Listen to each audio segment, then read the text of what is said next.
Bonsoir. Bonsoir mesdames, bonsoir mesdemoiselles, bonsoir messieurs, chers amis. Une fois de plus, je suis heureux de vous accueillir dans cette magnifique salle de spectacle pour les vœux de Monsieur le maire. Alors il est vrai que le temps passe vite, le temps passe, le temps court, mais que voulez-vous, on ne peut pas empêcher le temps de s'arrêter. Mais quand on aime, on ne compte pas. Je salue nos amis qui sont dans le foyer et qui suivent cette cérémonie sur grand écran. Je voudrais vous présenter nos artistes qui se sont produits sur cette scène pour vous satisfaire. Nous avons notre petit prodige de l'accordéon, Madeleine.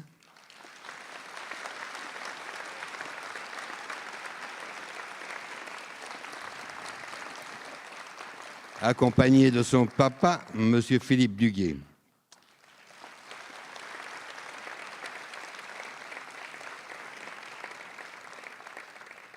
Nous avons Mme Jocelyne Preux.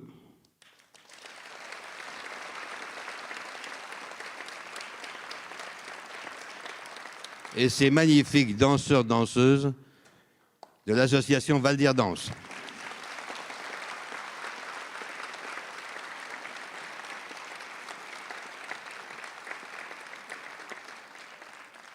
Le trio musical de Hier Loisirs.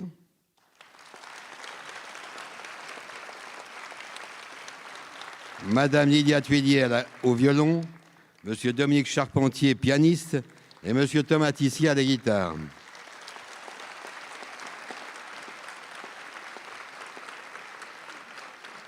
Ils sont tous les trois professeurs de musique à Hier Loisirs.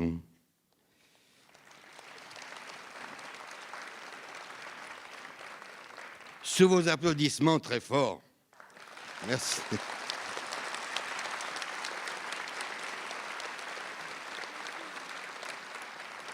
Pour information, des CD sont disponibles à la vente à l'entrée du CEC de Madeleine et de M. Charpentier. Pour information, vous avez dans la salle des sculptures des moments souvenirs, un monsieur qui a des appareils de photo. Des photos, ça vous permet de vous photographier un souvenir de cette soirée. Et la photo est donnée tout de suite et gratuite.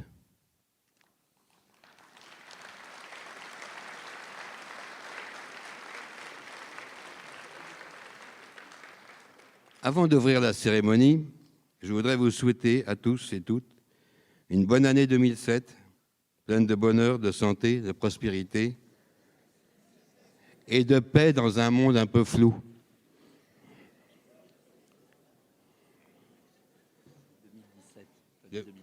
2017.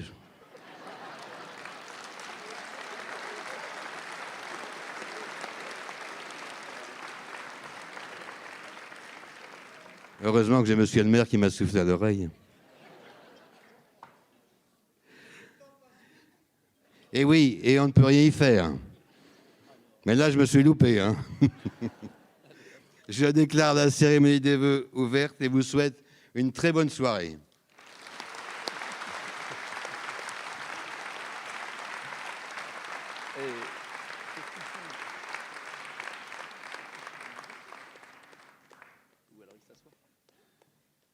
Vous pouvez rester, mais je ne voudrais pas que vous restiez debout comme ça tout le temps. Donc, je crois qu'il y a des places pour que vous vous asseyez bien.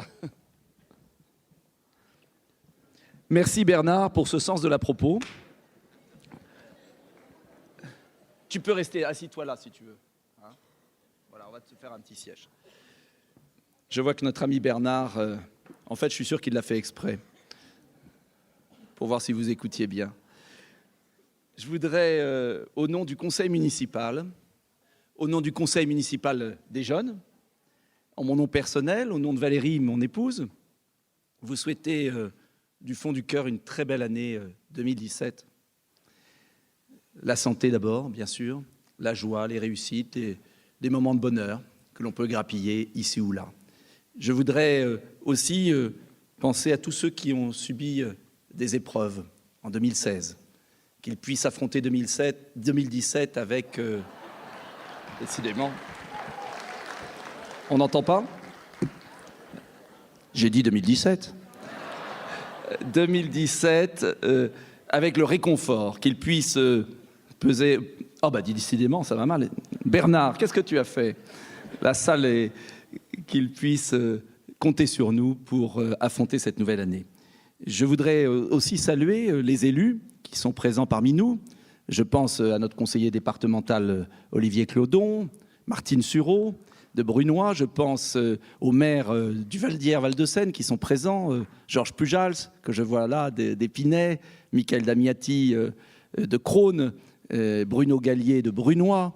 Et puis, pardonnez si je ne cite pas tout le monde parce que je n'ai pas vu arriver certains. En tout cas, je leur souhaite la bienvenue dans notre ville, puisque nous travaillons ensemble maintenant depuis tant d'années. Et je pense que nous arrivons à construire des choses positives au niveau de la nouvelle agglomération. Avant de parler de notre ville, je veux surtout aussi souhaiter une belle année à la France. Un pays, notre pays, qu'on aime et qui a été marqué en 2016 par les terribles attentats, notamment la tragédie de Nice. Notre pays englué dans un chômage de masse qui plonge des millions de nos concitoyens dans une misère insupportable. Notre pays déchiré par des communautarismes absurdes et un pays que l'on ne reconnaît pas toujours. Mais en même temps, un peuple français qui, dans les épreuves, a su se rassembler, qui se bat, qui crée, qui invente, qui fait preuve de générosité, qui espère, qui a envie d'un avenir meilleur. Et j'aimerais tellement aujourd'hui vous en parler plus longuement, car je crois profondément, de tout mon être, en la capacité de la France à sortir de la crise qui est la nôtre et à éblouir à nouveau le monde. Mais je n'en ai pas le droit. Je n'en ai pas le droit puisqu'il y a une loi qui veut qu'à moins de 6 mois d'une échéance électorale à laquelle on est candidat, on ne puisse profiter d'une manifestation publique financée par le contribuable, les vœux donc d'un maire, pour porter un message politique. Alors, je vais penser très fort, silencieusement, et je suis absolument certain que, comme vous m'entendez parfois sur les ondes ou à la télévision, eh bien, vous savez au fond ce que je pense et ce que je propose. Je ne peux pas en dire plus parce que cela réjouirait trop mes adversaires, qui pourraient après faire des recours absurdes mais réels. Alors, je souhaite une bonne année à mon pays, à notre pays. Et je sais, non, je m'arrête là parce que je vois mes collaborateurs affolés. Mais au-delà des discours que l'on peut avoir pour la France, vous connaissez ce qu'on a fait ensemble depuis maintenant 20 ans. Et là, ce ne sont pas des discours, ce sont des actes. Et je veux aujourd'hui souhaiter une très belle année 2017 à notre ville. Souvenez-vous, il y a un certain temps, comme disait Bernard, en décembre 1994, un jeune inconnu, aux grosses lunettes un peu ringardes, serrait fort son nœud de cravate pour faire plus vieux qu'il n'était. Et qui imaginait à l'époque que ce candidat, avec les quelques-uns qui m'accompagnaient ici, n'est-ce pas, Nicole, Bernard et quelques autres, réussirait à gagner une ville qui était tant décriée, à rassembler les Hiérois autour d'un beau projet collectif, à redresser la commune et à durer. Qui l'imaginait? Alors je veux vous dire aujourd'hui, avec tous les élus qui se sont succédés à mes côtés au cours de ces 4 mandats et qui ont tant travaillé pour l'intérêt général, je veux vous dire un immense merci. Merci car nous n'aurions jamais pu redresser notre commune sans la participation active, individuelle, parfois batailleuse, et je salue l'opposition, de redresser notre ville. Vous n'imaginez pas comme votre confiance renouvelée a donné un sens à notre vie, à notre engagement d'élu. Au moment où il est si facile de décrier les élus, au moment où c'est vrai, tant donne une si mauvaise image, tant s'accroche aux branches, tant triche avec les lois. Au moment où il est si facile donc de critiquer les élus, je peux vous dire qu'il y a des milliers d'élus partout en France et dans notre ville comme ailleurs qui n'ont qu'un objectif, vous servir. Servir l'intérêt général. Alors oui, ensemble, nous avons prouvé collectivement que rien n'était jamais perdu. Dans mon dernier livre, j'ai d'ailleurs essayé d'écrire un chapitre consacré à ce que j'appelle le miracle hiérois. Je voulais tenter, avec le recul, de comprendre comment nous avions réussi à soigner notre ville, à la raccommoder, à la consolider, puis à la projeter dans l'avenir, faisant totalement oublier à ceux qui la découvrent aujourd'hui combien elle était gravement malade à l'époque. Alors, pourquoi changerions-nous de méthode? Ce que nous avons fait ensemble, avec vous, et avec, je le crois, du succès, nous allons, pour les années à venir, si vous le voulez bien, le poursuivre. Parce que nous ne nous endormons pas sur les succès passés. Il y a encore tant à faire pour que notre ville garde son avance, reste un exemple et soigne aussi les imperfections qui demeurent. Et je veux ce soir inquiéter un peu mes adversaires.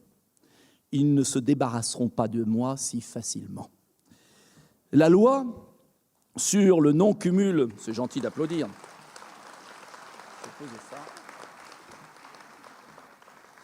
La loi sur le non-cumul des mandats ne m'empêchera pas de poursuivre à vos côtés, avec toute mon équipe, notre action à votre service. J'ai tant travaillé au service de notre ville, je l'aime trop pour m'en éloigner. Oui, nous allons continuer ensemble d'appliquer notre méthode de travail et de faire de Hyères la plus belle ville de France. C'est modeste. Notre méthode, vous la connaissez, mais je veux insister sur ces 3 piliers que nous devons absolument conserver. Ce sont les fondations. D'abord, un cap clair. Nous savons où nous voulons aller. Ensuite, une vision commune, partagée, grâce à l'association des habitants à toutes les étapes de l'action publique. Enfin, une articulation efficace, je l'espère, entre les moyens et les objectifs. Alors, permettez-moi de revenir sur ces 3 points qui structurent notre action et qui, je le crois, peuvent être un exemple pour toutes les collectivités, quelles qu'elles soient. Un cap clair. Si on ne sait pas où on veut aller, comment pouvons-nous avancer? Si l'on ne choisit pas entre des objectifs multiples, comment pouvons-nous réussir? Alors oui, depuis 1995, les objectifs de la municipalité n'ont pas changé. Pourquoi? Parce qu'ils répondent simplement aux besoins des habitants. Assainir nos finances, car nous gérons votre argent. Lutter contre le bétonnage, car il en est assez de cette région qui se couvre d'immeubles où les gens vivent mal. Rétablir la sécurité, car ailleurs, il n'y aura pas de place pour les voyous. Forger une harmonie sociale, car c'est dans l'égalité sociale que peut se faire des miracles. Et il ne faut jamais abandonner ceux qui ont le moins de moyens ou qui vivent des moments difficiles. Alors oui, quand les objectifs sont clairs et ne varient pas au gré des intérêts ou des sondages, la politique des petits pas, certes discrets, mais répétitifs au fil des années, porte immanquablement leurs fruits. Et je vous donne plusieurs exemples. Dans le domaine financier, tout d'abord. Et je sais que c'est votre inquiétude à tous, parce que je le sais, bien évidemment, les impôts dans notre ville sont encore trop lourds. La seule chance qu'on a, c'est que les autres nous rattrapent, nous dépassent. Mais ce n'est pas un bon argument. Dans le domaine financier, pour préparer chaque budget, nous nous sommes fixés une règle intangible. Cette règle est très simple. Les emprunts de l'année doivent toujours être inférieurs au remboursement du capital de la dette de l'année.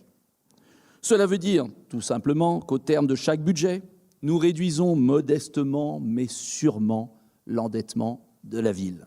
Nous avons d'ailleurs appliqué cela maintenant à la communauté d'agglomération.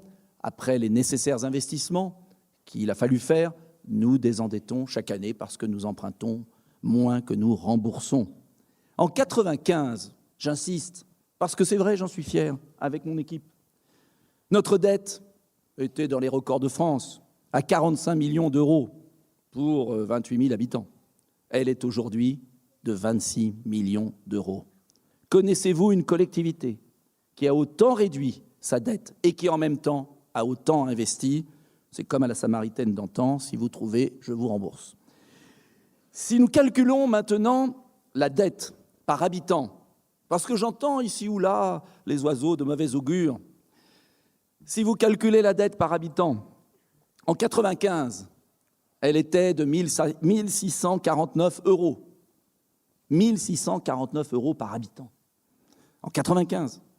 Contre 980, quasiment la moitié pour les autres villes de même taille, soit 68% exactement de plus. Cette année, elle est de moins de 900 euros par habitant, contre 1 200 pour les autres communes de même taille. Voilà l'effort patient, le cap tenu. Dans un autre domaine, et j'insiste là-dessus, ce sont nos adversaires qui en tombent de désespoir. Dans un autre domaine essentiel, celui de l'urbanisme, nous avons choisi de résister à la pression immobilière. D'ailleurs, je n'ai pas vu beaucoup de promoteurs venir me souhaiter leurs vœux. C'est bon signe. Et aux consignes de l'État, qui veut nous obliger à densifier nos villes. Oui, nous maintenons qu'il est aberrant dans nos villes de continuer à construire pour entasser des habitants qui y sont malheureux. La France est grande, je n'ai pas le droit d'en parler, mais je maintiens qu'il est absurde de construire des logements quand on ne met pas en place les infrastructures de transport qui permettent aux gens d'y accéder. J'enfonce des portes ouvertes, mais malheureusement, je n'ai pas l'impression que cela soit rentré dans le crâne de ceux qui nous dirigent. Alors oui, ailleurs, les règles d'urbanisme sont beaucoup plus sévères, je le sais, et sont très strictes. Et nous entendons bien les maintenir. Notre ville est l'une des rares qui bloque, dans l'intérêt général, les constructions abusives qui rendent la vie impossible. Et je préfère, comme je l'ai toujours dit, 30 000 habitants heureux à 40 000 malheureux. Cela n'interdit pas, bien sûr, quelques réalisations bien préparées, bien intégrées dans le tissu bâti. Et vous n'imaginez pas le nombre de refus de permis que je signe, plus 39% depuis 2015, parce que la pression est forte. Oui, la pression est forte. Dans le domaine de la sécurité, même démarche des petits pas, avec le même objectif clair depuis le début de notre mandat. Notre objectif est là. Nous voulons être la commune la plus sûre de l'Essonne. Devenir la plus sûre de l'Essonne dans un contexte national et régional absolument désastreux.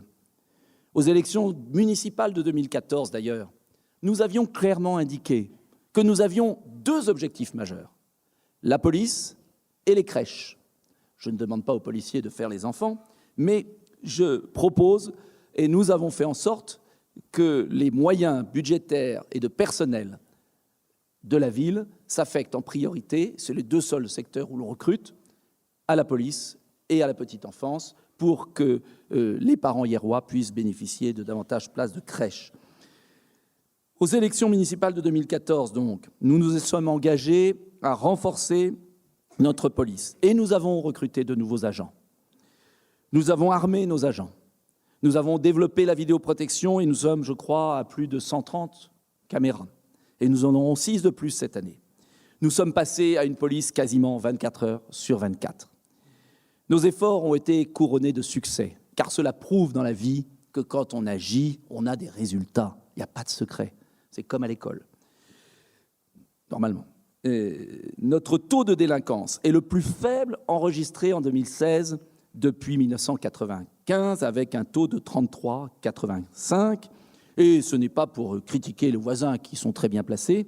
Nous sommes bien placés par rapport à certaines villes. et je ne vais pas citer, très bons résultats de Brunois d'ailleurs, à 39,95, Vigneux à 40, 49 à Boussy et 51 à Montgeron. Mais je ne parle pas de la moyenne de l'Essonne, qui doit être au-dessus de 60. Et de très bons résultats d'ailleurs aussi, je ne les ai pas écrits là, à Crosne et à Épinay, puisque je crois que vous êtes en dessous de 40, c'est-à-dire dans un vrai microclimat positif. Alors je le sais, il y a toujours trop d'insécurité. Et quand on voit le nombre de cambriolages, de voitures volées qui reste important, vous vous dites, mais le maire, il voit la vie en rose. Non, bien évidemment, c'est insupportable. Mais malgré tout, cela reste très en deçà de ce qu'on connaît dans d'autres coins de l'Essonne. Je veux remercier à cet égard nos agents municipaux et leurs responsables pour la qualité exceptionnelle de leur travail.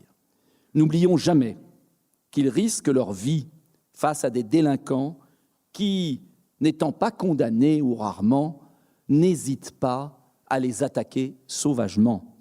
Ce qui s'est passé à Viry cette année, indigne de notre pays. Ce qui s'est passé à Viry s'est produit dans notre ville, rue Pierre de Coubertin, le 29 décembre, de manière absolument ahurissante, où une bande s'est attaquée lâchement à 2 de nos policiers en leur jetant des pierres par l'arrière sur leur tête. Ils auraient pu en tuer un si l'un de ses collègues ne lui avait pas dit de se baisser. Mais figurez-vous, et je le dis car je clame mon indignation, que depuis ce drame, le 29 décembre, rien n'est fait. Alors je le sais, le commissaire Lucas, et je le salue s'il est arrivé, fait tout ce qu'il peut au commissariat de Montgeron. Mais nous sommes dans le pays où vous pouvez vouloir assassiner un policier. Et rien n'est fait. Nous sommes le 22 janvier, l'enquête est en cours. Quand, dans une ville, où qu'elle soit, avec des chiffres aussi bas de délinquance, on accepte cela, il n'y a plus de place pour une vie honnête. Je ne l'accepterai jamais et je peux vous dire que tant que ces voyous assassins ne seront pas condamnés, je ne lâcherai rien vis-à-vis du préfet ou du procureur de la République.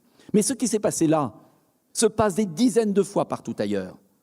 Et c'est pourquoi nous renforcerons encore les effectifs de police, la vidéoprotection, notamment pour tenter d'éradiquer les petits trafiquants de drogue qui pourrissent la vie de certaines rues. Et je peux vous dire que c'est insupportable et je le sais.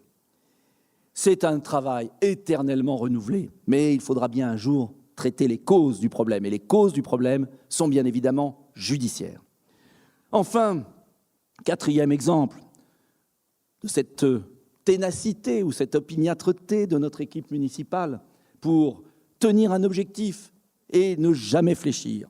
C'est bien sûr l'amélioration de nos infrastructures, année après année, sportives, scolaires, culturelles, de petite enfance pour les crèches ou la voirie.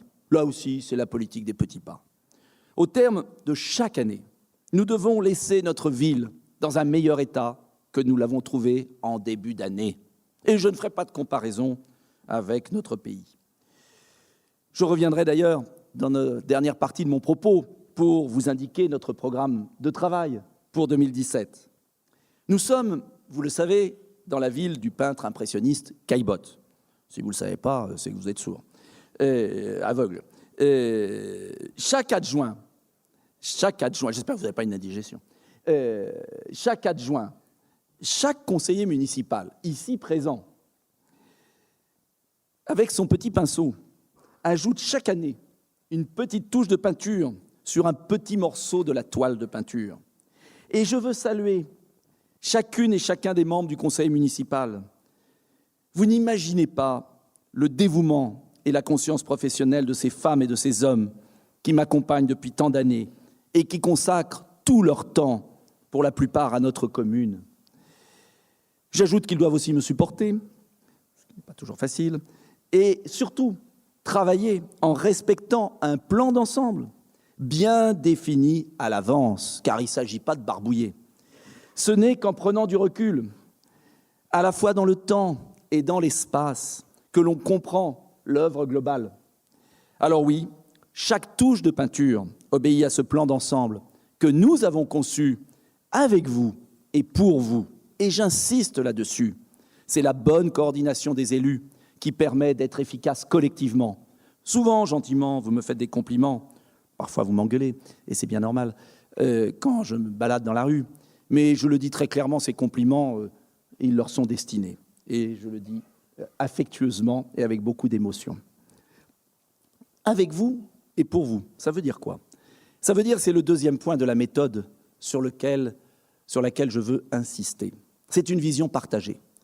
Parce que l'enjeu, entre nous, c'est pas de peindre un tableau qui nous plairait à nous. Composition équilibrée, cohérente, très bien. Et alors? Faut-il encore qu'il vous plaise? Le tableau que nous peignons, c'est le vôtre.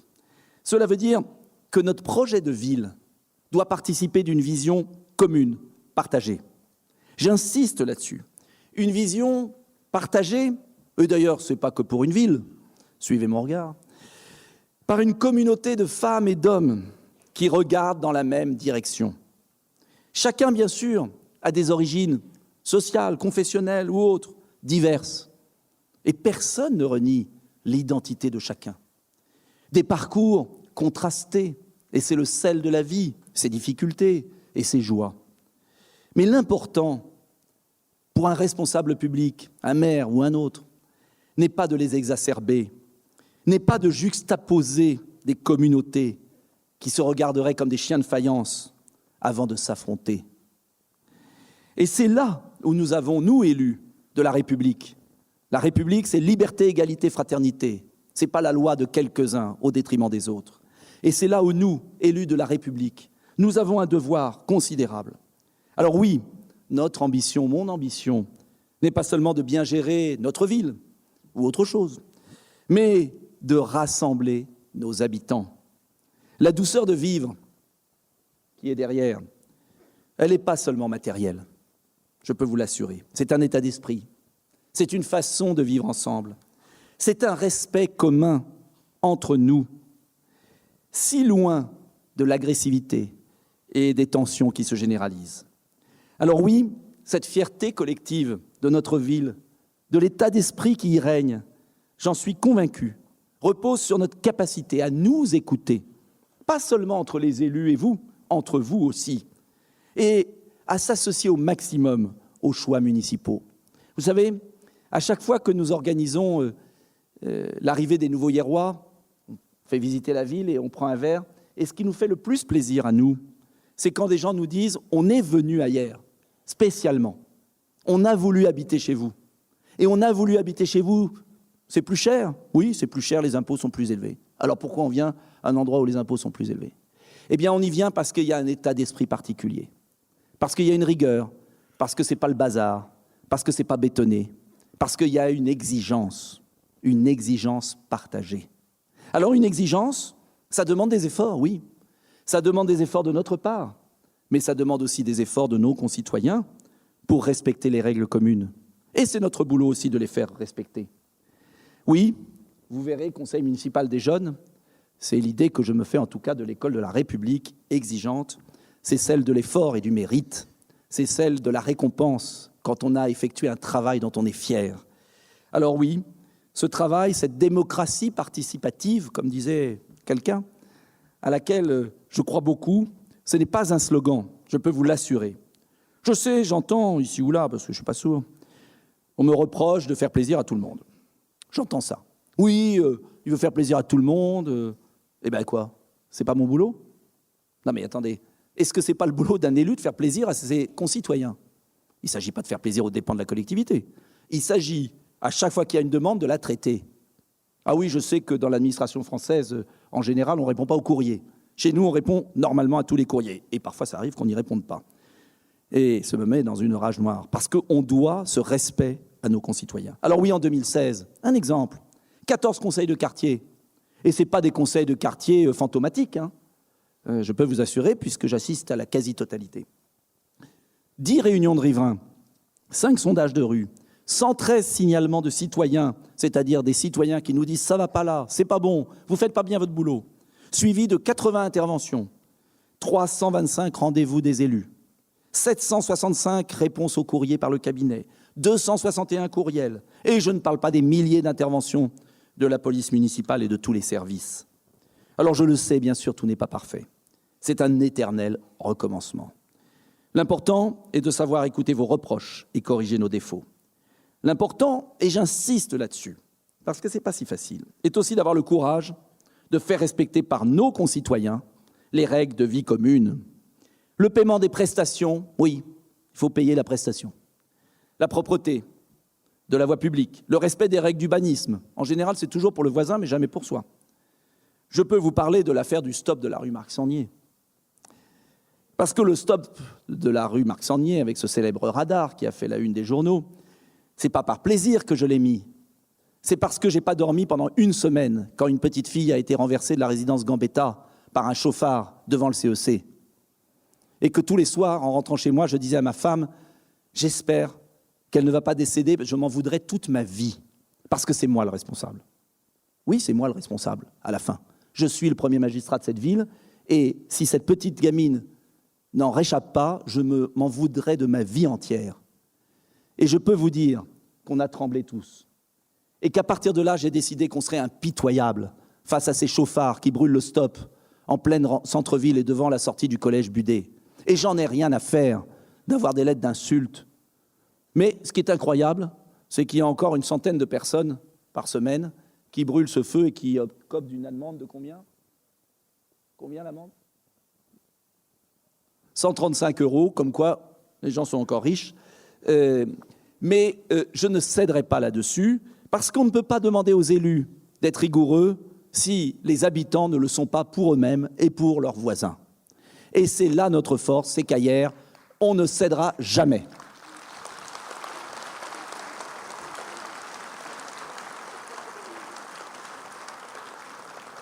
Alors oui, on ne peut réussir une ville que si vous y participez, que si vous faites la leçon à votre voisin, que si vous vous entraidez, que si nous sommes ensemble.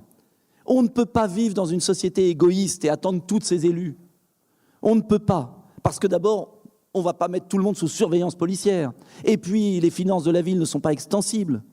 Alors, je vous le demande, vous, qui êtes mes concitoyens, eh bien, c'est à vous aussi de faire la ville, de la faire réussir. Il n'y a rien de possible sans vous.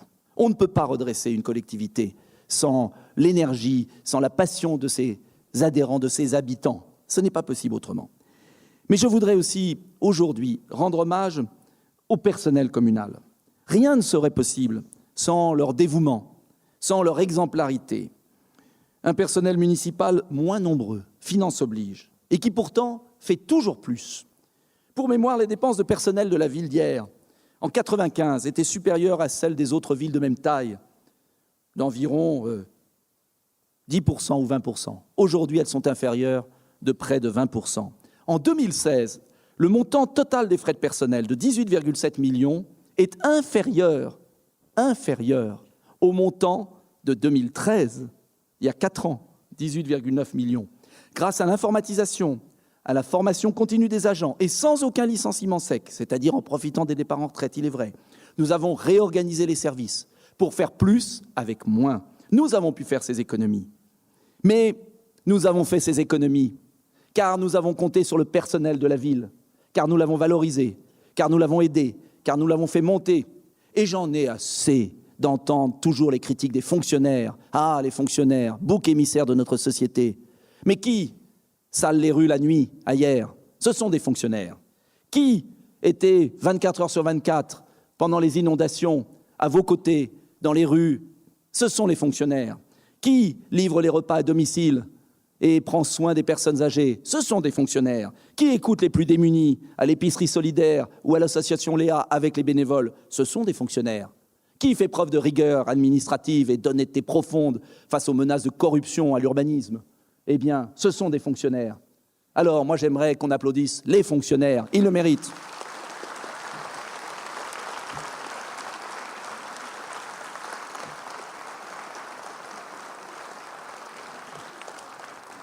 Parce que les fonctionnaires, c'est nous. L'État, c'est nous. Mais oui. Bien sûr, il ne s'agit pas de laisser passer tout. Il s'agit de les diriger au service de la ville. Je veux associer à cet égard mes remerciements aux fonctionnaires de l'État. Je pense aux agents de la police nationale qui vivent des moments très difficiles, qui n'ont pas les effectifs et qui doivent batailler pour vivre, pour défendre leur métier. Je pense à eux. Je ne veux pas en dire plus, qu'on va accuser de faire de la politique. Pourtant, ce n'est pas de la politique que les forces de police soient respectées dans notre pays. J'allais dire quelque chose, je n'ai pas le droit de le dire. Bon. Les pompiers, ils sont représentés, je les salue. Colonel, lieutenant, on les applaudit.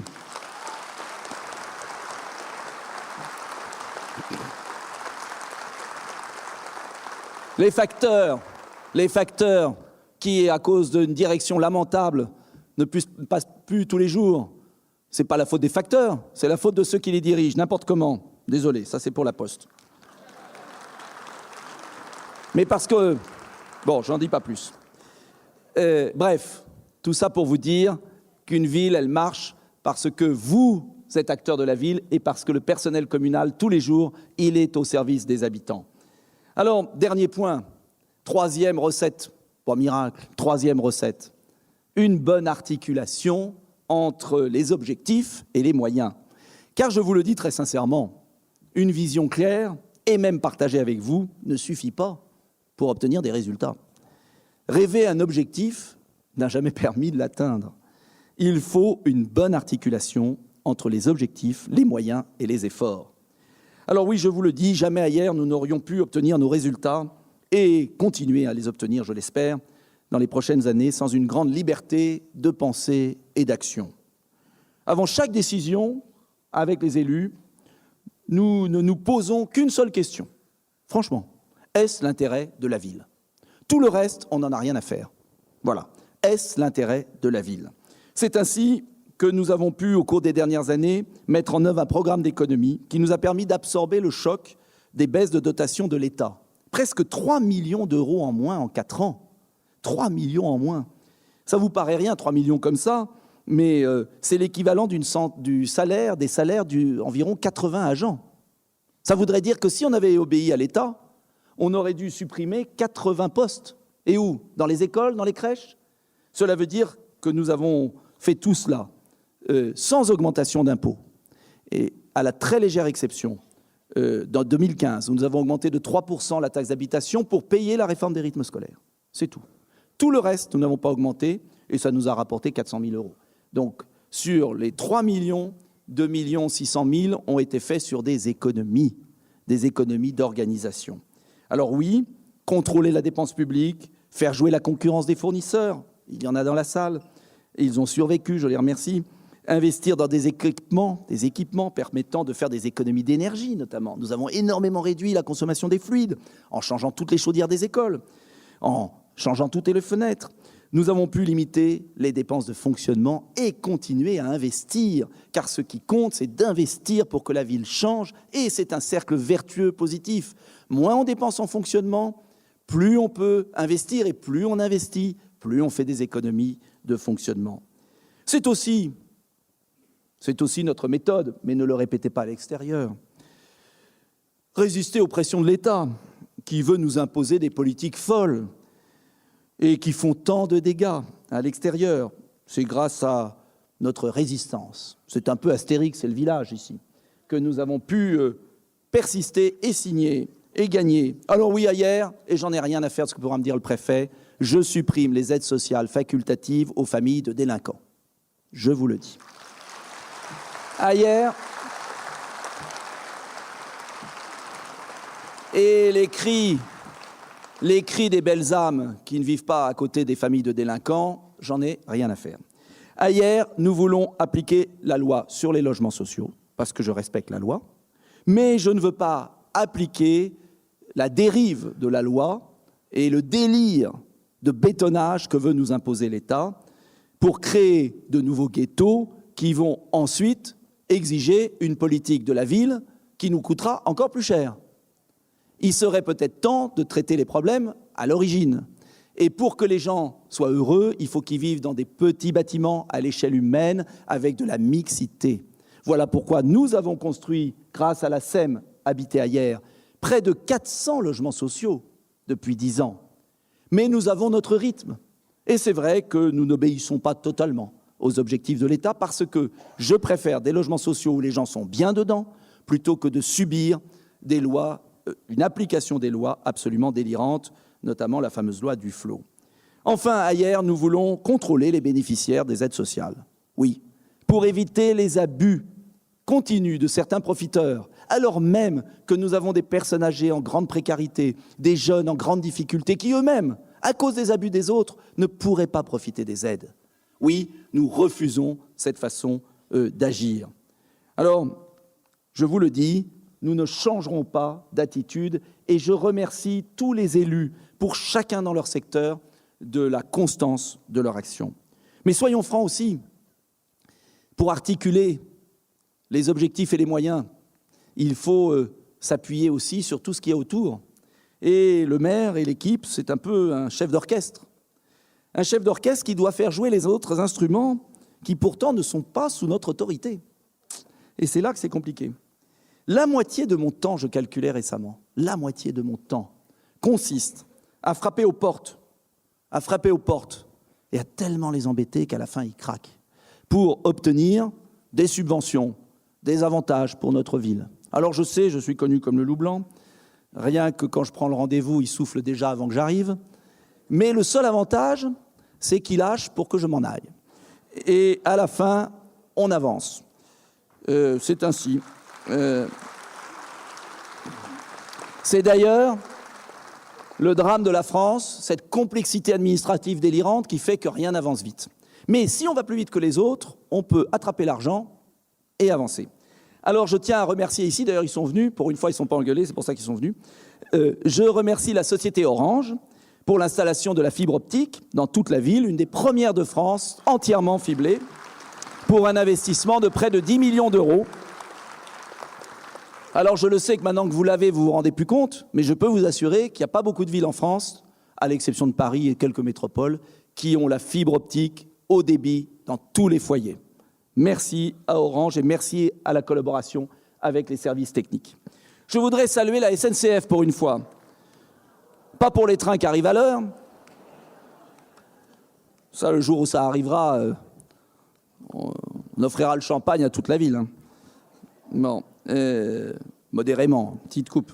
Mais pour quand même la mise en accessibilité de la gare, c'est vrai que ça a duré 3 ans les travaux, on ne savait plus d'ailleurs s'ils recommençaient les travaux 3 fois de suite, mais c'était digne d'un film d'humour, si ce n'était pas un peu tragique pour le temps passé, pour les pauvres ouvriers dessus et pour le coût général qui est de plus de 12 millions d'euros, mais il reste, quand les ascenseurs ne sont pas en panne, que normalement la gare est accessible. Remarquez, comme on ne peut pas monter dans le train avec un fauteuil, ça ne change rien, mais bon, ça permet au moins de préparer la suite. Et j'espère qu'on y arrivera. En tout cas, nous souhaitons la mise en accessibilité handicapée des bâtiments publics. La nouvelle école Brossolette aura un ascenseur, des quais de bus, de la gare et ensuite, bien sûr, des trains. En tout cas, je veux remercier les équipes de la SNCF et les riverains de la gare qui ont subi des travaux absolument délirants. Je n'oublie pas aussi les partenaires extérieurs, le département de l'Essonne, avec le contrat de territoire que nous avions signé avec la précédente majorité et qui est appliqué par la nouvelle piste d'athlétisme, rénovation de la propriété Caillebotte, petite partie de l'école Brossolette. Je veux parler aussi de la région, avec le projet de plusieurs lignes de bus nouvelles qui ont été faites dans l'agglomération et une petite nouvelle qui va arriver, la fameuse ligne T, je crois, hein, T comme, je ne sais pas, T, faut trouver un nom. T, qui partira de Boussy et qui rejoindra Crosne et qui permettra de relier les équipements en passant par Brunoy. C'est une ligne qui manquait et qui va ainsi reprendre le trajet de la ligne X. C et X, voilà. Bon, si vous y comprenez quelque chose, c'est XT, bon bref. Qu'importe, l'important, c'est que nos amis de Crosne puissent aller à Boussy en passant par Hyères et Brunoy et vice-versa. C'est une ligne du Val d'Hyères qui va marcher puisque la ligne X ne marchait pas très bien et nous avons revu cela. Je voudrais aussi vous dire qu'une ville, ce n'est pas seulement des collectivités publiques. Il n'y a pas que les fonctionnaires à féliciter. Il y a tous ceux qui travaillent dans le secteur privé. Et nous appuyons sur des entreprises privées. Et c'est la bonne articulation entre des entreprises privées et publiques qui peut permettre d'offrir un beau service public. Je pense notamment à la Lyonnaise, avec la renégociation du prix de l'eau, qui a permis quand même de faire baisser le prix de l'eau de 15%. Simplement, quand les trucs augmentent, tout le monde vient râler. Quand ça baisse, je ne reçois jamais de lettre de félicitations. Bon, c'est dommage, mais c'est comme ça. Nous avons négocié Nous avons négocié d'arrache-pied pendant des mois pour prendre, je ne sais pas s'ils sont là, gens de la Lyonnaise, mais tout le gras qu'ils avaient pris sur notre dos pendant 30 ans. Voilà.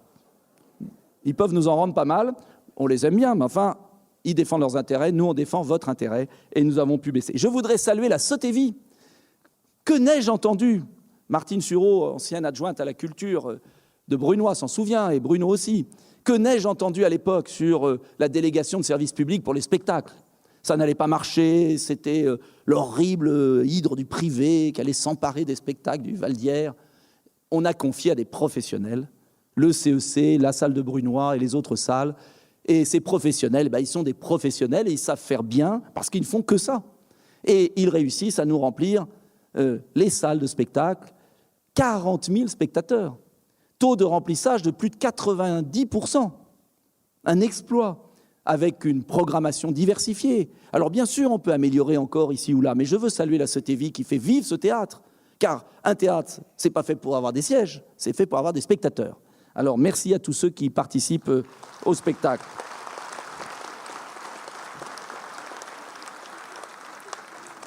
Je voudrais aussi saluer notre opérateur privé des crèches. Oui, nous avons délégué 2 crèches au secteur privé à une entreprise, mais avec exactement les conditions du public. C'est une délégation de service public. La crèche, j'ai oublié son nom, là, celle qui... Oui, la Dorlote, mais l'ancienne. Chaperon Rouge, voilà, qui est rue du Stade. Et puis la Dorlote, qui va être entièrement rénovée par l'entreprise et qui nous permet d'éviter le coût des rénovations et qui va gérer, en plus, qui va ajouter 20 berceaux. Nous avons ainsi des places publiques et des places sous contrat de délégation. C'est un bon alliage et ça a permis d'augmenter le nombre de places de crèche. C'est une bonne affaire pour la ville.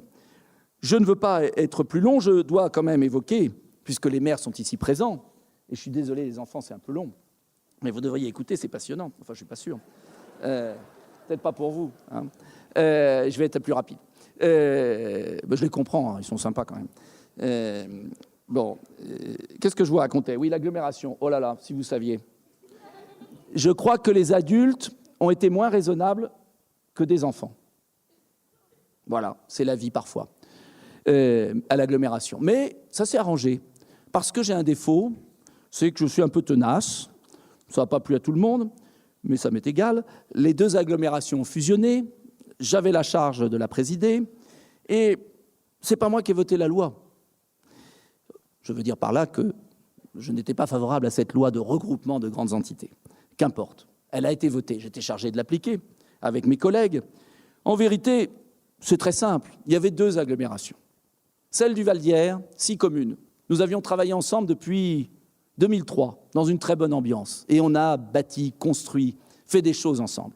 C'est vrai qu'on avait un petit impôt collectif, très léger, d'une 30aine d'euros par foyer, pour avoir fait le CEC, la salle de Brunois, les bibliothèques, les berges de Lierre. Parce qu'avec très peu, on avait pu mutualiser nos finances et avec la taxe professionnelle, réaliser, je crois, une belle œuvre dans le Val d'Hier. En face, il y avait une autre communauté d'agglomération tout aussi respectable, qui simplement avait fait des choix politiques différents. Eux, ils n'avaient pas du tout investi. Ils avaient laissé leurs équipements parfois se dégrader, mais qu'importe, ils n'avaient pas de dette du tout. Et ils n'avaient pas augmenté cette petite part de 30 €. C'est leur choix, et je les respecte. La loi décidait quoi? La loi décidait que quand on fusionnait, on harmonisait les impôts. Ça veut dire que nous, on devait payer moins, et eux, plus. Je comprends qu'ils ne soient pas très contents, parce qu'ils ont eu le sentiment de payer pour nos équipements. Mais, dans cette histoire, ils oubliaient aussi qu'avec le mariage, nous prenions les équipements abîmés de chez eux, et qu'il fallait maintenant que nous investissions chez eux. Alors, j'ai cherché une solution, avec mes amis, qui le sont restés, j'espère, ça dépend. Et j'ai cherché une solution. La solution, c'était de profiter d'une disposition législative qu'avait fait voter Romain Collat, député socialiste de Boussy, que je salue, en parfait accord avec moi à l'Assemblée. J'en parle, là, ce n'est pas du domaine législatif, c'est parce que je parle de l'agglomération. Donc j'ai le droit d'en parler. Et cette disposition miraculeuse que nous avons fait voter permettait d'étaler sur 12 ans l'harmonisation fiscale. Nous pensions avoir réglé le problème. Bien évidemment, pendant 12 ans, les Val-d'Hiérois payaient un peu plus que ceux du Val-de-Seine, mais pendant 12 ans, notre dette était remboursée, et pendant 12 ans, on allait investir chez eux pour compenser les équipements chez nous. Ça me paraissait donc juste qu'au bout des 12 ans, nous payions la même chose. Eh bien, ce n'était pas ce que souhaitaient d'autres, mais je n'ai pas cédé. Et nous avons pu enfin trouver un accord, et l'accord est très simple. Les impôts du Val d'Hier baisseront pendant 12 ans, les impôts du Val-de-Seine viendront au même niveau au bout des 12 années, parce que ce n'est que justice. Quand on est dans une même collectivité, on paye le même taux d'impôt. Il n'y a pas des citoyens de seconde zone et des citoyens de première zone. Mais ça ne se fera qu'au bout de 12 ans. En revanche, car il y avait un blocage absolument effrayant, avec beaucoup de polémiques inutiles, nous avons convenu d'un accord où la communauté d'agglomération rendra aux 3 communes du Val-de-Seine une somme qui représente les 5 premières années de la hausse d'impôt chez eux, qui permettra aux communes du Val-de-Seine, les 5 premières années, de diminuer leur impôt communal pour compenser la hausse de l'impôt intercommunal. C'est 2 euros par an, ce qui reste très moyen. Mais nous ferons le geste. Mais en revanche, les taux d'impôt seront identiques au bout de 12 ans. C'est un compromis. Personne n'a gagné, personne n'a perdu. On s'en fiche. Moi, ce que j'ai souhaité, c'est qu'on reste sur des principes.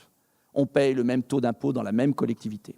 En revanche, nous nous sommes engagés, maire du Val d'Hier, à investir davantage, bien évidemment, et c'est normal, dans les communes du Val-de-Seine, pour que les habitants du Val-de-Seine, qui vont payer un tout petit peu plus chaque année, à partir des 5 ans, au bout de 5 ans, en 2021, puissent avoir des équipements, comme nous avons eu le CEC, la salle de Brunois, la piscine de Boussy, ou la salle maintenant d'Épinay, ou le parc de Crosne. Je crois que c'est un bon accord. Ça a été un peu laborieux, mais qu'importe, moi j'oublie tout, parce que si je me souvenais de tout ce qu'on me dit, cela me rendrait malade et je préfère rester en bonne santé. Donc, nous sommes arrivés à un accord et l'agglomération est maintenant sur de bons rails. J'ai eu le dos large, j'ai été le bouc émissaire, mais je m'en fiche, parce que ce qui compte dans la vie, quand on est responsable public, c'est d'être juste. Et je pense que nous avons un accord juste, en tout cas, aujourd'hui, il est juste et j'espère qu'il le restera. Et je veux vous dire vraiment que cette communauté d'agglomération, pour finir, sur ce sujet est très importante pour nous. Parce que c'est la capacité des 9 communes, c'est-à-dire de toute la rive de la Seine, entre la Seine, la forêt de Sénart, le Val-de-Marne et la Seine-et-Marne, à penser un territoire commun. La question, ce n'est pas comme dans De Funès, ma cassette, ma cassette, ma cassette. La question, c'est de savoir comment on se projette dans l'avenir. Qu'est-ce qu'on crée comme équipement de transport? Comment on protège notre forêt? Comment on attire du développement économique? Voilà l'enjeu. Et je suis certain que ces petits épisodes passés, nous allons vraiment réussir à bâtir un beau territoire et un territoire protégé. Car je veux vous le dire, ceux qui n'ont pas voulu rentrer dans notre agglomération, et je pense notamment aux communes du Val-de-Marne, du plateau Briard, maintenant ils sont où? Ils sont dans le Grand Paris. Et le Grand Paris, les maires, ils ne décident plus des permis de construire. Ils ne décident plus des taux d'impôt. Ce sont des maires d'arrondissement. Ce sont des pots de fleurs. Enfin, je ne vais pas me fâcher avec eux. Mais je veux dire par là, ça vous le couperez. Vous le couperez. Mais parce que, je veux vous le dire, à quoi sert la démocratie? À quoi sert la démocratie si vous élisez des gens qui n'ont pas le pouvoir de dire non à un immeuble, qui n'ont pas le pouvoir de dire non à une dépense ou à une recette? À quoi servent les maires? Moi, je n'ai pas vocation à être un pot de fleurs. Voilà. Alors, et je pense que mes amis non plus. Bon, ça va faire de mauvaises relations avec le plateau Briard, mais enfin, au point on en était. C'est vous qui siégez, je crois, Olivier, au CIVOM. Bon, écoutez, c'est lui qui prendra la prochaine réunion. C'est pas grave. Alors, je finis, parce que je ne veux pas être trop long. Je ne veux pas être trop long. Mais c'est ça aussi notre ville. C'est qu'on dit ce qu'on pense, et puis ça fait avancer les choses. Parfois, ça les brusque un peu, mais bon, on s'habitue. J'en étais où? Oui, dernier point. Il n'y a pas que les entreprises, il n'y a pas que les autres collectivités, communautés d'agglomération, départements, régions. Il y a aussi les bénévoles et le don, j'allais dire gratuit. Je m'explique. D'abord, merci à la bourse au bénévolat. Quand on a créé la bourse au bénévolat, souvenez-vous, personne n'y croyait. Aujourd'hui, 250 Hierois. Au repas des anciens, je vais être bref parce que si je raconte la vie, c'est pas possible. Mais je vais être bref, mais ça, je veux vous le raconter. Au repas des anciens, j'ai un monsieur qui vient me voir et qui me dit « Ma vie a changé ». La sienne, pas la mienne. Je lui dis « Pourquoi ?» Il me dit je viens de prendre ma retraite, ma vie a changé, monsieur. Il avait les larmes aux yeux. Je lui dis, qu'est-ce qui se passe? Il me dit, je suis inscrit à la bourse au bénévolat et je m'occupe une après-midi par semaine d'un petit garçon qui est autiste. On m'a mis en rapport avec la famille qui cherchait quelqu'un. Il dit, monsieur, cette bourse au bénévolat a changé ma vie. J'ai un sens à ma vie. J'ai travaillé pendant 40 ans. Je suis chargé de tenir par la main ce petit garçon. Eh bien voilà la bourse au bénévolat, ce que c'est. C'est que chacun dans la cité peut donner une journée, une heure par mois pour son prochain. Et si des milliers, des centaines de Hierrois donnent une heure pour leurs voisins, eh bien je peux vous dire que la vie, elle sera vraiment douce pour tout le monde. Voilà ce que je souhaite pour cette bourse au bénévolat. Et je voudrais qu'on applaudisse les bénévoles, qui sont d'ailleurs pour certains dans cette salle.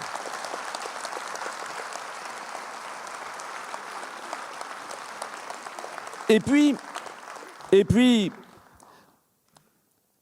il y a un autre projet, vous le savez, qui nous tient énormément à cœur, c'est la rénovation, la réhabilitation de la propriété Caillebotte. Et là, je veux saluer toutes celles et tous ceux qui ont fait des dons au fonds de dotation que nous avons créé. Le fonds de dotation, c'est une disposition législative qui permet de défiscaliser, de réduire vos impôts pour le particulier comme pour l'entreprise en donnant pour un projet culturel. Alors, quand on a créé le fonds de dotation, on a hésité. On s'est dit, déjà, on leur prend tellement d'argent trop dans leurs impôts, et en plus, on va leur demander de l'argent. C'est pas possible.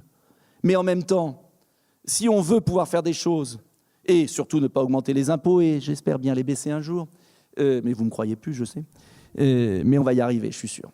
Si l'État ne nous avait pas pris les 3 millions, je peux vous dire qu'on les aurait baissés. À chaque fois qu'on est prêt à vous rendre de l'argent, vous savez, ça me fait penser à Edgar dans les Aristochats qui met les petits chats dans des sacs et qui les fout dans la malle. Bon. Et bien à chaque fois qu'on veut vous rendre de l'argent, il y a quelqu'un qui nous le prend. Mais enfin, je reviens à la bourse au bénévolat, la dotation Caillebotte. Ce fonds de dotation Caillebotte, fondamental pour compléter les subventions publiques. Notre ville ne peut pas dépenser trop d'argent dans ce projet. Il faut donc des financements complémentaires. Eh bien, vous avez donné, Hierrois, mais pas seulement, 274 000 € depuis la création l'année dernière. 274 000 €. Et nous avons obtenu, et là je salue la présidente de ce fonds, mon épouse Valérie, qui a obtenu 100 000 € de la Fondation du patrimoine et la Fondation Total, qui vont s'ajouter aux 274 000 €. Ça veut dire qu'on est à 374 000 €. Et nous allons continuer. Nous allons continuer. Parce que, ainsi, nous allons pouvoir, et nous avons pu cette année, en 2016, je sais, elle est furieuse, je vais me faire engueuler ce soir, disant pourquoi tu as parlé de moi. Bon, remarquez, dans un couple, c'est bien qu'il y en ait un qui aime être sur la scène et l'autre discret, parce que si les deux voulaient être sur la scène, ce serait compliqué. Mais ce n'est pas celui qui est le plus visible, qui est le plus efficace, je peux vous l'assurer. Et donc, je rends hommage à ma femme qui est très efficace. Sérieusement. Et je veux insister sur un point. C'est grâce à son œil aguerri que nous avons pu récupérer la chambre de Gustave Caillebotte, qui allait être vendue au Qatar par une salle de vente parisienne. Et nous avons pu mobiliser en urgence tout le conseil municipal. Et je remercie l'opposition qui a compris l'importance de cette acquisition. Et la ville a avancé l'argent, exceptionnellement, très rapidement, pour l'achat de cette chambre retrouvée, qui est un des plus beaux joyaux du mobilier Empire.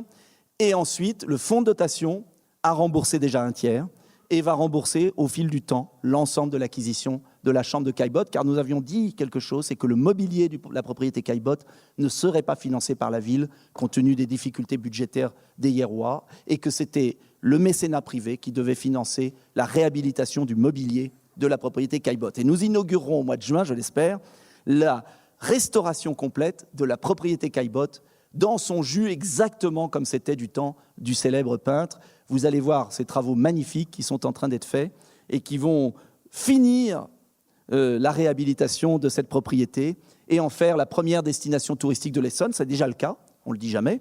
Il faudrait peut-être qu'Aévry le sache en passant. Et ensuite, une des grandes destinations touristiques de notre région. Une des grandes destinations touristiques de notre région. Nous avons d'ailleurs aussi, et je lui rends grâce là-dessus, négocié un partenariat avec tous les sites impressionnistes. Et nous sommes d'ailleurs dans le guide du routard impressionniste. Je suis absolument convaincu, vous verrez, que dans une dizaine d'années, Hyères sera connu au même titre que Giverny. Et vous verrez l'impact, comme du moment de l'exposition, pour le commerce local, pour les restaurants, pour la vie locale, de la célébrité de la propriété Caillebotte et des visiteurs qui viendront ailleurs et qui en profiteront pour voir la magnifique église de Brunoy, qui est un joyau extraordinaire, où les différents sites, je pense notamment, puisque le maire d'Épinay est là, à la formidable église orthodoxe russe d'Épinay, où nous avons accueilli le grand patriarche de Russie il y a un mois. Bref, nous avons un Val d'Hier qui a des ressources exceptionnelles, Val-de-Seine maintenant, des ressources exceptionnelles, et je peux vous assurer que nous allons les valoriser. D'ailleurs, il y aura une très belle exposition à partir du 25 mars d'un peintre lyonnais, Truffaut, qui est dans déjà beaucoup de musées et qui aura lieu ailleurs à partir du 25 mars. Je quasiment fini mon discours. Désolé, j'étais un peu long, mais c'est comme ça. Nous avons cette méthode, un objectif clair, associer les Hierrois, mettre en place les moyens qu'il faut. Alors pour 2017, je vais être très rapide. Qu'est-ce que nous allons faire? Rien. Nous allons continuer. Rien et tout à la fois. C'est-à-dire que nous allons continuer à tracer notre sillon comme un vieux laboureur qui trace son sillon, n'est-ce pas, Bernard, hein? Non, je plaisante. Alors, nous allons continuer. Les voiries, eh bien, c'est notre programme de réhabilitation de voiries et nous allons mettre le paquet sur le quartier du Tailly parce qu'il y a du retard dans le quartier du Tailly et il faut rattraper le retard. Après 2016, où il y a eu la rue des Fougères, la rue des Pinsons dans d'autres quartiers, le rond-point de Kérana, l'allée du Parc, le carrefour Grange-Sablières-Coty, nous réaliserons en 2017, la rue Gay-Lussac que j'ai oublié de citer, nous réaliserons en 2017 des rues importantes du Tailly, la rue Émile, la rue Jean Jaurès pour une moitié et l'autre moitié en 2018. Nous réaliserons aussi l'ouverture du parking Calmette, en haut du parking Calmette, pour désengorger les rues du Bois d'Enfer et la rue je ne connais quelle, Guilbert, voilà. Pour les écoles, nous allons inaugurer, pour la première fois après la maternelle Garenne, la reconstruction complète d'une école, la école Brossolette. 4 millions d'euros d'investissement étalés sur 2 mandats. Magnifique école avec la famille du résistant qui va venir pour l'inauguration le 25 février, si j'ai bonne mémoire, 25 février, le samedi, une école neuve avec des tableaux numériques, une école qui économise l'énergie, si je puis dire, qui presque la fabrique. Bref, une école de pointe. Il y a des enfants de Brossolette ici, je ne sais pas. Bon, eh bien, vous allez pouvoir profiter de cette nouvelle école. Il faudra travailler évidemment beaucoup mieux encore. Mais j'en doute pas. Nous allons, en matière sportive, continuer les travaux après la piste d'athlétisme et la rénovation des tennis. Nous réaliserons en 2017 la rénovation du terrain synthétique de Mollet, un nouveau synthétique à Lagrange et un nouveau petit synthétique à Mollet, au fond, vers la résidence de la Grande Prairie, enfin à l'endroit où il y en avait un. Riverain, ne vous inquiétez pas. La crèche, j'ai parlé des 20 berceaux supplémentaires à la Dorlote. L'environnement, nous avons un gros travail à faire qui sera étalé sur 2 ans compte tenu de son coût pour le château Budet. Enfin, je vois Mme Sequalino là-bas, c'est bien elle là-bas. Hein, et M. Grousset, je ne sais pas où il est passé, les commerçants, ils sont là. Enfin, la dernière étape du centre-ville, c'est de pouvoir relier la rue Charles de Gaulle à la rue de l'Abbé Moreau et au marché, et de refaire tous les fossés, les remparts et les fossés du château Budet, qui a été vendu par la Fondation Claude Pompidou, mais nous avons racheté les fossés et le parc de manière à le mettre en valeur et mettre enfin une dernière touche à la rénovation du centre-ville. Il restera encore la rue Charles de Gaulle vers Peg, où nous avons encore un gros travail à faire sur un immeuble. Mais ce sera un beau projet. Sur la culture, Caillebotte, j'en ai parlé. Sur la sécurité, il va falloir... on ajoute des caméras, mais il faut des écrans pour les regarder. Alors, il y en a déjà, rassurez-vous. Mais il va falloir refaire le PC central.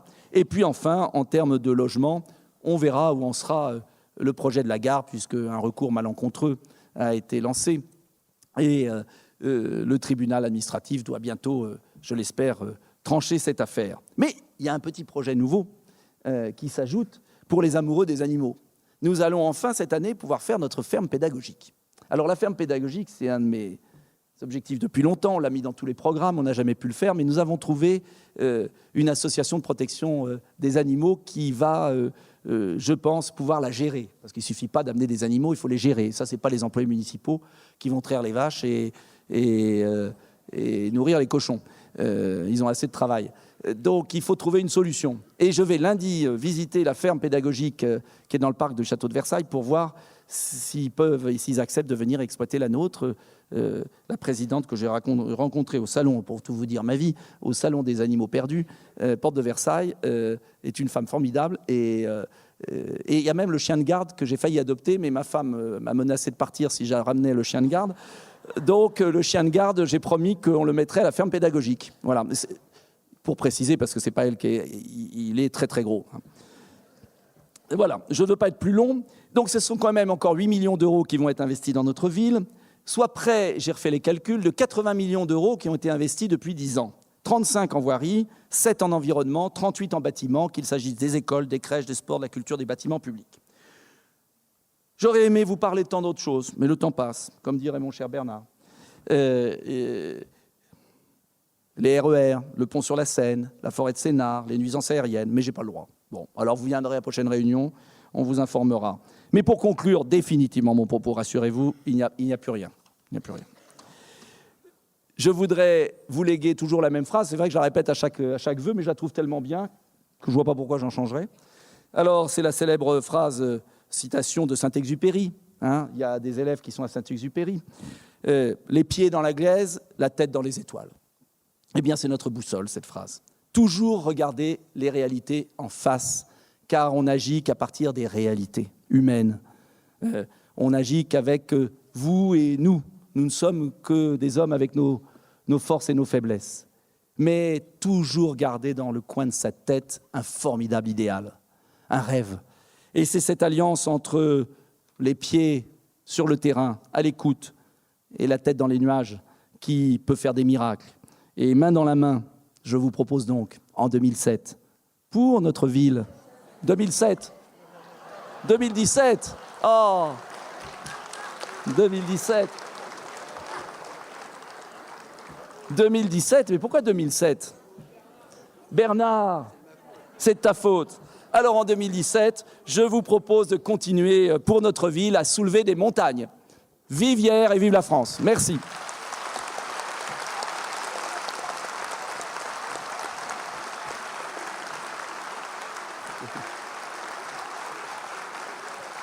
Ah, qu'est-ce qu'on fait ? Bon, ils ont été patients, hein. Ça va ? Bon, il faut penser à ceux qui sont debout, hein. En fait, ceux qui n'ont pas été sages pendant l'année, vous savez ce qu'on fait ? C'est que ceux qui n'ont pas été sages pendant l'année, on les met au fond, debout. Et alors, ils se disent, qui va être debout pendant le discours des vœux cette année ? Et ils se battent pour ne pas être debout. Voilà. Alors, maintenant, c'est à eux de jouer. Comment ça se passe ? Alors, qui vient ? C'est Gilles. Gilles Carbonnet, adjoint au sport.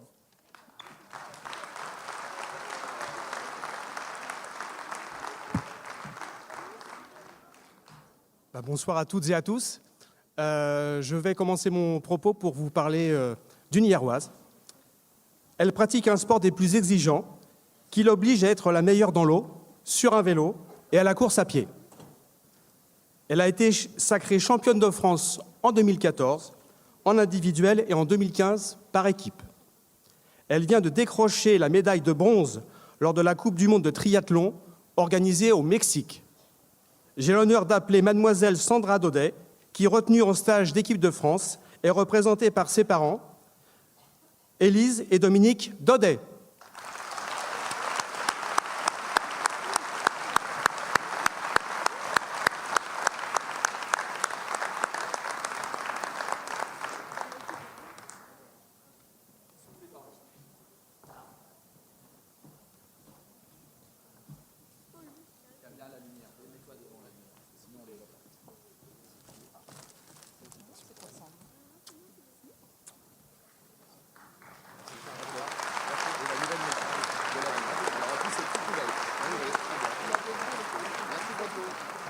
Alors, j'appelle Olivier Clodon et Laetitia Doro pour honorer nos commerçants.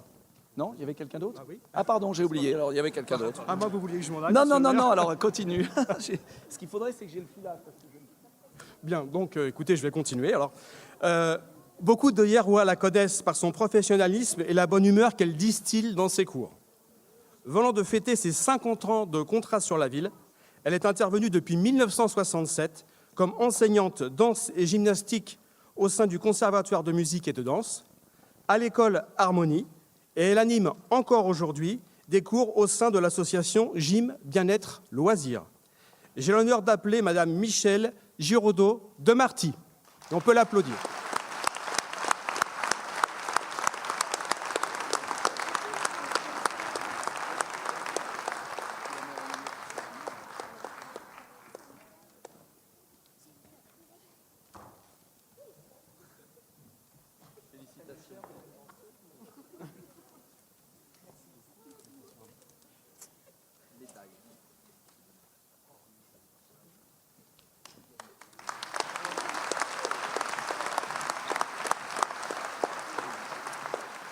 Bonsoir à tous, bonne année à toutes et à tous. Alors le commerce, effectivement, c'est important. Nous allons honorer de nos commerçants ce soir, merci. Parce que c'est vrai qu'on se bat toute l'année pour essayer de conserver des commerces de proximité et des commerces utiles pour notre commune. C'est pas facile, c'est un combat de tous les jours. Et je vous invite d'ailleurs vraiment à privilégier, quand vous avez des courses à faire, nos commerçants, parce que vous y trouverez toujours de la qualité et puis du conseil et puis des bons produits. Voilà. Là, on travaille toute l'année avec l'association des commerçants hierrois. Monsieur le maire, vous avez cité tout à l'heure Damien Grousset, Isabelle Secolino. Il y a tout le bureau, il y a plusieurs personnes du bureau qui sont là ce soir et nous allons en récompenser 2 particulièrement méritants. Alors lui est artiste. Ah ouais, je peux faire. Vous allez mieux m'entendre. Lui est artiste et artisan dans la confection de bijoux fantaisie. Il est très impliqué dans la vie associative locale ainsi que dans l'association des commerçants en tant que vice-président. Et il est notamment à l'origine du carnaval des enfants et du fameux bonhomme à brûler. Elle est agent immobilier et gère l'agence Bourgeoisie Immobilier. Très investie dans la vie des commerces, elle est secrétaire de l'association des commerçants et elle a participé à la mise en place de la quinzaine commerciale qui s'est déroulée en octobre dernier avec de nombreux lots à gagner, ainsi qu'à l'élaboration du calendrier des commerçants. Donc Stéphanie Estager et Jean-Pierre Depourtou. Je vous invite à nous rejoindre.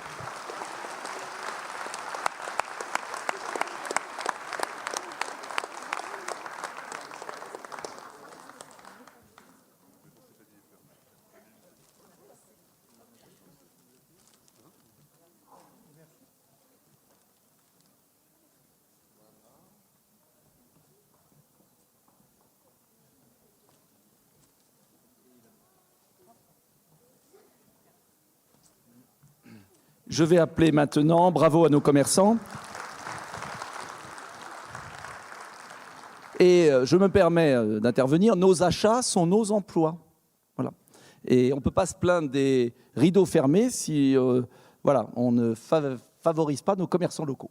Alors, je voudrais appeler Carole Pélisson, qui est chargée des animaux, si je puis dire, hein, dans la ville. Et du sport aussi. Avec d'autres. Bonsoir à toutes et à tous. Fondée en 1962 par Madeleine Bouchot à Paris, l'association du regroupement des chats perdus, qui fait partie des 250 structures de la Confédération nationale des SPA, s'est établie à Hyères en 1971. En 2012, cette association qui était en perdition a été reprise par l'équipe d'Isabelle Delorme. À l'exception des cas médicalement désespérés, elle s'interdit d'euthanasier les chats qui lui sont confiés. Aujourd'hui, 15 bénévoles et 3 contrats aidés, donc des soigneurs, s'occupent de la gestion quotidienne des chats, comme de l'intendance de l'association. Et en 2016, ce ne sont pas moins de 350 chats qui ont été accueillis, 340 ayant été adoptés. Ce nombre, en augmentation permanente, témoigne de la bonne réputation de l'association, dont la communication se fait uniquement par les réseaux sociaux et le bouche à oreille. J'ai le plaisir aujourd'hui d'honorer la vice-présidente du regroupement des chats perdus, qui vient de passer sa casquette de présidente après plusieurs années de bons et loyaux services en faveur de la cause animale, et j'appelle Madame Isabelle Delorme.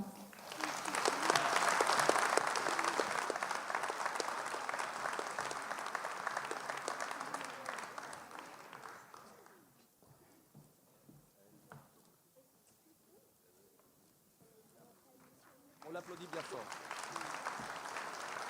Je vais appeler Dominique Renoncia, élu à la culture.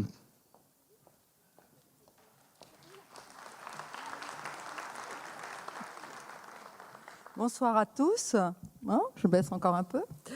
Cette année, j'ai le grand plaisir d'honorer 2 jeunes lauréats hierrois du concours du jeune écrivain et du jeune illustrateur essonien 2015-2016. Là, ce sont les bonnes dates, dans la catégorie 15-18 ans. Ce concours a pour objectif principal de favoriser l'expression libre de jeunes de toute origine et de tout milieu socio-culturel.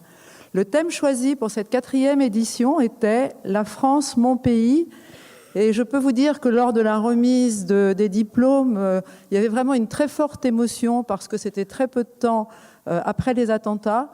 Et donc le thème choisi a pris tout son sens ce jour-là. Plus de 170 textes et 120 dessins présentés au vote du jury témoignent de la forte mobilisation de nos jeunes autour de cette action portée par la Direction départementale de la cohésion sociale de l'Essonne et ses partenaires associatifs. Alors, j'appelle mademoiselle Amandine Lopez, mais je crois qu'elle n'est pas là. Et il était question que son papa soit là, mais je crois qu'il n'est pas présent non plus ce soir. On a quand même une forte pensée pour elle. Et j'appelle également monsieur Maxime Andrès, 17 ans, qui a reçu quant à lui le prix du jeune illustrateur. Amandine a, elle, reçu le prix du concours d'écriture. Ah ben voilà.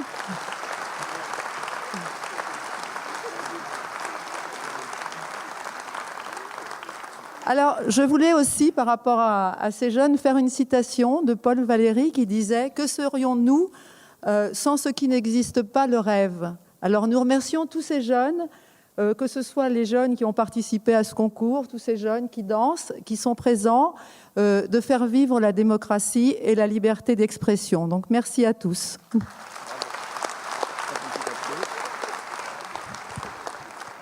J'appelle Jocelyne Falconier, en charge du bel âge, qui va remettre aussi une récompense. Bonsoir. Elle propose des activités créatives et d'expression pour personnes âgées, placées en maison de retraite et tout particulièrement pour les personnes touchées par la maladie d'Alzheimer. Elle suscite et valorise la personne âgée enfermée dans sa démence à travers des œuvres picturales et poétique. L'art-thérapie a pour objectif de faire vivre ou revivre l'art caché de ces malades. Elle a créé les ateliers ISME, a reçu le 3e prix de la créatrice Force Femmes 2014, a été encouragée par l'ancien ministre de l'économie à l'occasion de la Journée internationale de la femme en 2015 et félicitée par la ministre de la Santé et des personnes âgées. Une première exposition a eu lieu à la halle Saint-Pierre à Paris en mai 2016. Plutôt d'autres expositions, pourquoi pas, sur hier. J'appelle Marie-Josée Baudin.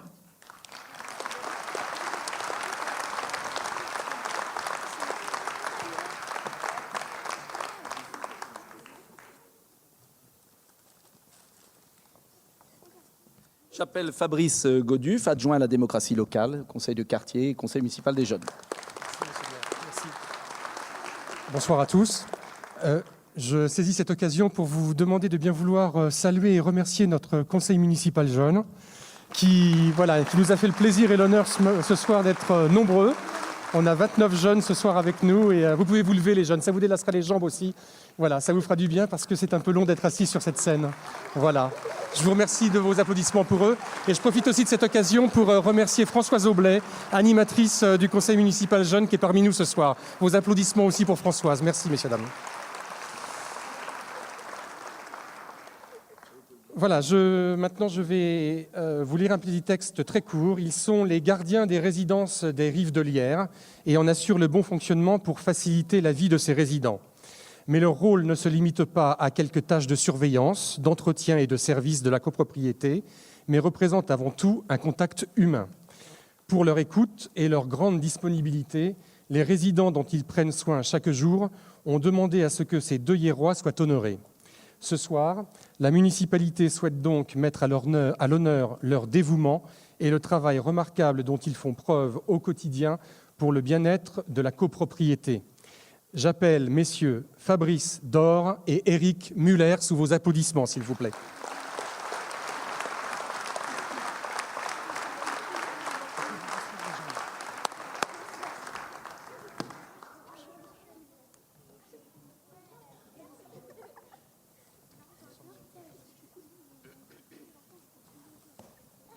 J'appelle Bernard Nussbaum. Ne te trompe pas d'année. Hein.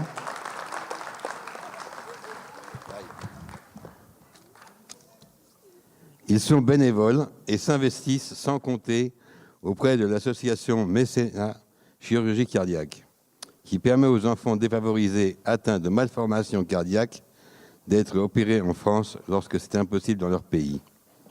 Ce soir, je souhaite rendre un hommage tout particulier à 2 familles hiéroises qui accueillent plusieurs enfants par an. Elles sont accompagnées de l'un de leurs petits protégés, arrivé début décembre dernier du Burkina Faso. J'appelle Monsieur et Madame Normand et Monsieur et Madame Gély.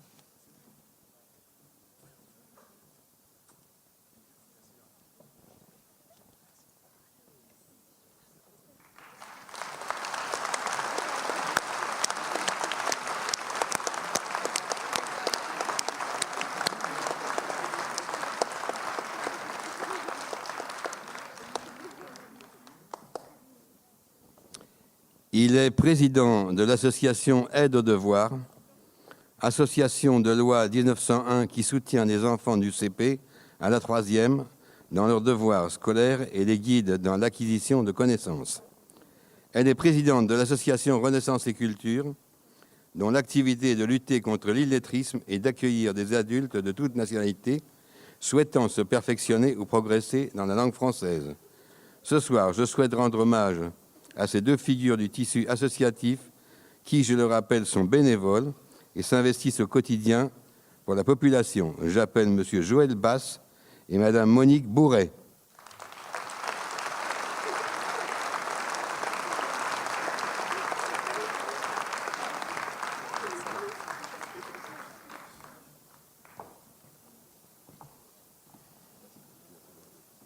Merci Bernard. Je tiens à te remercier, déjà, je peux parler 2 minutes. Je tiens à remercier particulièrement Bernard Nussbaum, qui fait énormément pour notre association en ce qui concerne la configuration des locaux. Tout dernièrement, les dalles de béton, les dalles de plafond qui ont été remises en état, le problème de nettoyage, etc. Enfin, il y a un soutien énorme. Et je tiens à remercier également l'association Aide aux devoirs. Depuis 20 ans, nous existons. D'autre part, Jean-Pierre Breton, qui était l'ancien président, il a des problèmes de santé, il a 86 ans, mais il tient encore le choc et on espère que sa guérison sera rapide.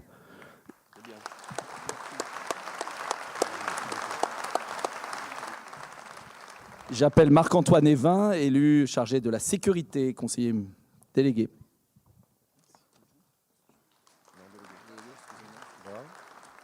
Bonsoir. Bonsoir. En juin dernier, la ville a été durement touchée par les inondations. Dans le cadre du plan communal de secours inondation, le lieutenant Christian Sol était le commandant des opérations de secours sur la commune. Un homme de qualité que nous aimerions aujourd'hui mettre à l'honneur. Chef du centre de secours de Montgeron depuis 2007, sapeur-pompier professionnel depuis plus de 35 ans, l'implication et le professionnalisme du lieutenant Sol ne sont plus approuvés. Hierrois depuis 23 ans, son engagement au sein de la commune et des villes du secteur est sans faille. Il est à la tête d'une équipe compétente et investie, souvent en première ligne, comme ce fut le cas la semaine passée, où les sapeurs-pompiers de Montgeron sont intervenus pour maîtriser un feu de parking pour le moins très agressif. Pour le courage dont ils font preuve dans leurs actions au quotidien, pour leurs implications et leurs engagements, il me tenait à cœur, ainsi qu'à toute l'équipe municipale, de remercier chaleureusement les sapeurs-pompiers de Montgeron et plus particulièrement le lieutenant Christian Sol.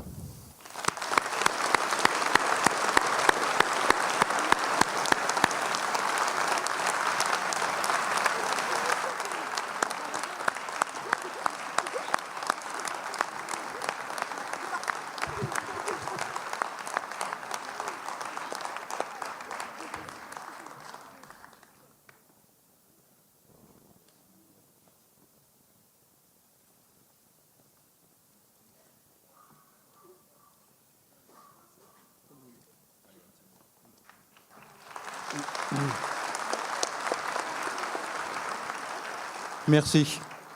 J'aimerais associer à cette médaille tous les corps constitués qui ont également travaillé pendant les inondations. C'est également le domaine associatif, l'ensemble des personnels communaux, et enfin tous les sapeurs-pompiers et des collègues de province et des militaires qui sont venus également en renfort et travailler sur le Val d'Hier. Voilà, merci. Je vais demander à Nicole Lamotte, adjointe aux affaires sociales, de remettre une des deux dernières médailles.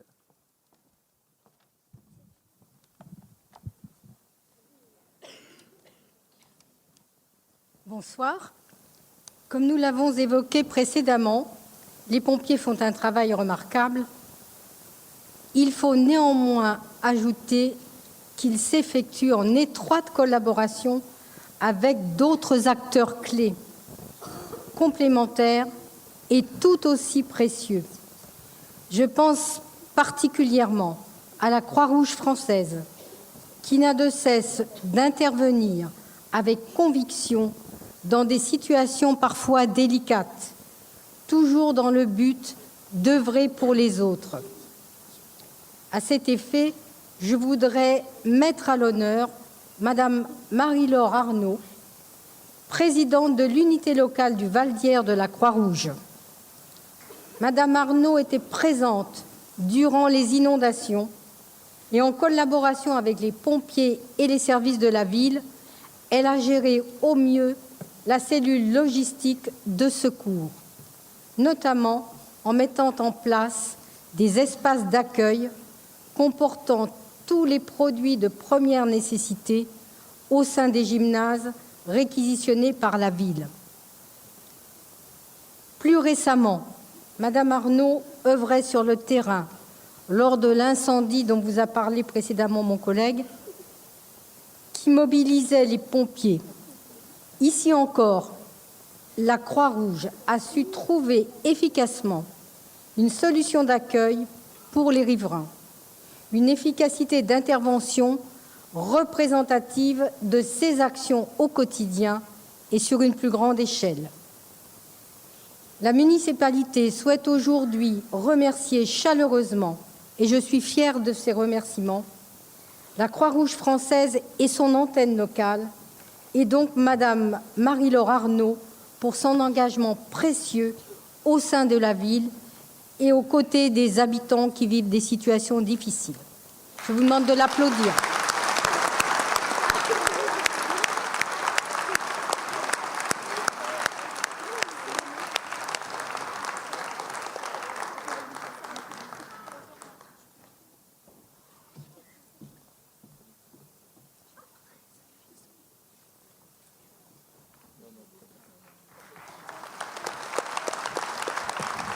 Et j'appelle enfin Jean-Claude Leroux, qui va remettre la dernière médaille. Et je voudrais, si les maires qui sont présents veulent nous rejoindre, ils sont les bienvenus sur scène pour se dégourdir les jambes. Et pour la fin de la séance, n'hésitez pas, enfin comme vous voulez, mais vous êtes les bienvenus avec nous. Merci à vous.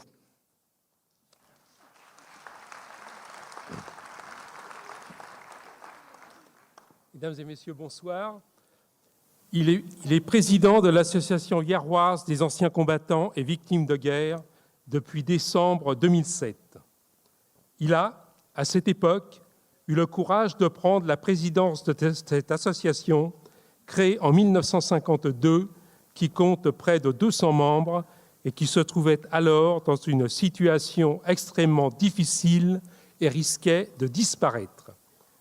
Il lui a rendu son honneur et a développé ses actions, en particulier celle du devoir de mémoire auprès du Conseil municipal des jeunes et des scolaires, en partenariat avec la municipalité. Parmi celles-ci, l'attribution d'un drapeau au CMJ, l'apprentissage et l'accompagnement du porte-drapeau du CMJ lors des cérémonies patriotiques, la mise en place du ravivage annuel de la flamme de l'Arc de Triomphe de l'Étoile, la visite d'anciens combattants dans les anciens scolaires. Par ailleurs, lors de l'exposition sur ses activités professionnelles, il est céramiste, qui s'est déroulé à l'orangerie de la propriété Caillebotte en 2015, il a mis en place des outils qui permettaient la pédagogie de cet art, en particulier pour les jeunes. Je vais appeler Jean-Claude Lemao.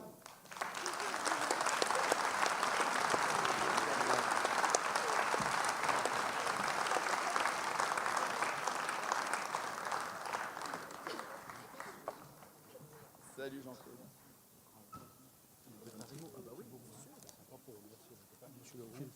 Merci. Tiens, tu as des chocolats pour moi. Et en plus, il adore les chocolats. Bon, monsieur le maire, merci beaucoup. Cette médaille honore les anciens combattants et leurs associés.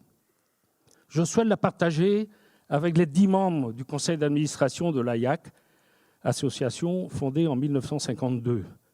Et un salut fraternel aux 14 porte-drapeaux des 3 associations de notre ville, toujours présents aux différentes cérémonies patriotiques. Comment les remercier ? Je pense en les applaudissant. Merci beaucoup.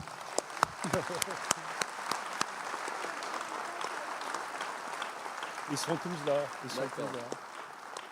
Et d'ailleurs, les associations d'anciens combattants ont déjà fait l'interco avant nous, puisque souvent vous allez à Brunois, à Épinay ou à Crosne.